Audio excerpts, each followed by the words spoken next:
Marilyn Monroe is the epitome of timeless beauty and an enduring symbol of Hollywood's golden era. She continues to capture hearts decades beyond her untimely passing. However, as with many legendary figures, people wonder, did Marilyn Monroe undergo plastic surgery to match the ever-evolving standards of beauty in Hollywood? Join me as I examine Marilyn's evolution and address the rumors. In 1945, at the age of 19, you can see here that Marilyn has an M-shaped hairline. She has a prominent widow's peak. She also has full arched brows. The standard length of an eyebrow is usually about 6 centimeters, and the point of maximal arch is about 3.5 centimeters from the head of the brow. Marilyn also has mild nasal tip bulbosity. She has a short philtrum, and she has full lips, with full upper tooth show on smile. To my eye, Marilyn also has a strong chin. In 1946, at the age of 20, you can really see here the beautiful, youthful eye features that Marilyn has. These include infrabrow fullness, supratarsal show, and a lateral canthus that sits higher than the medial canthus. And just to point out here, she does have nasolabial folds. We all have these folds, and attempts with filler to efface the folds is usually not the best aesthetic choice. You know, the original HA fillers were tested on the nasolabial folds because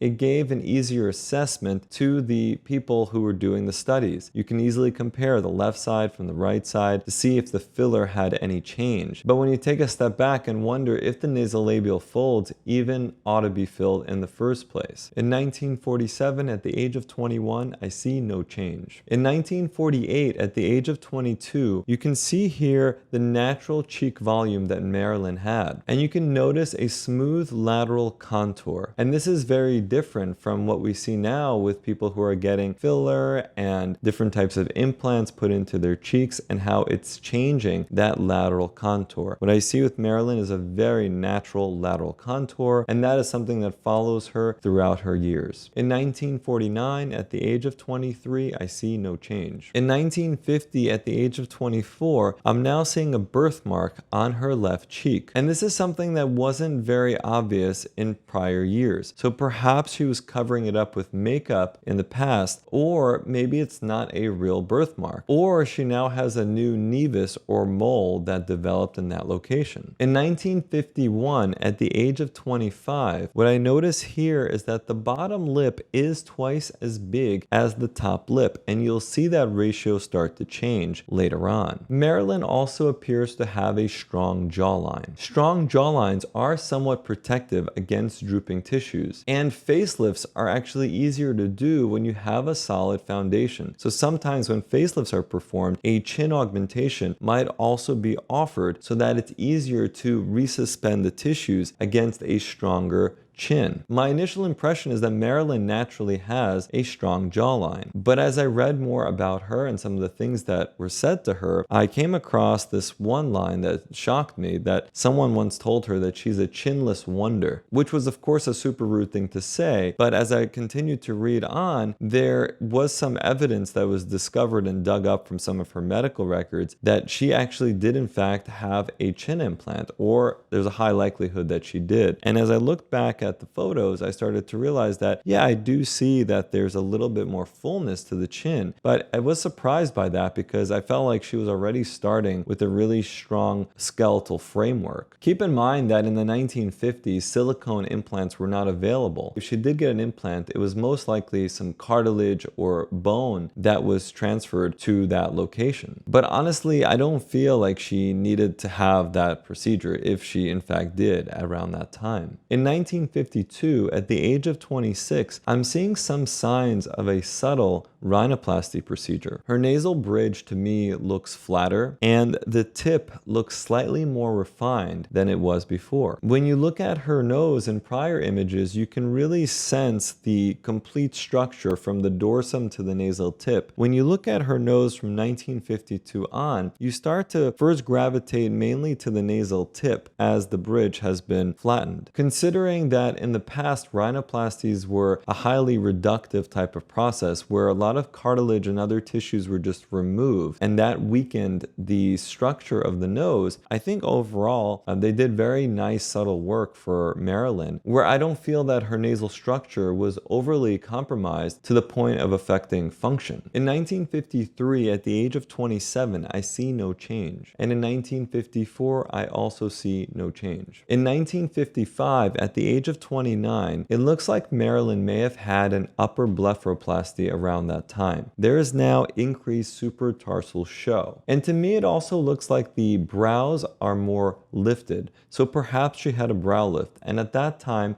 a coronal brow lift was the most common type of brow lift performed. There was no endoscopic technique available in 1955. Also, Marilyn's upper lip looks bigger. And 1955 was also way before any lip lifts were available and before any silicone implants were done for the lips. And again, as I read more about what Marilyn may have done to her lips, it looks like she probably had lipstick contouring per the records. And also you can see it in her appearance. You can really see the demarcation between the natural red lip and the vermilion border, and then the overlining that's occurring above that. Optimizing your looks is about much more than cosmetic surgery. Of course, it partly goes back to basic things like sleep patterns, like healthy eating, and of course exercising. That will change in part or maintain a healthy structure to your face and keep you looking as refreshed as possible. But it's also about proper skincare. We are introducing a few new custom-made products on feelconfident.com to help you optimize your facial skin. This includes a facial cleanser, a moisturizer, and HA serum. Head over to feelconfident.com and sign up for the newsletter to know when the latest products drop. In 1956, at the age of 30, I see no change, and that's the same through 1962. And here you see a procedure summary.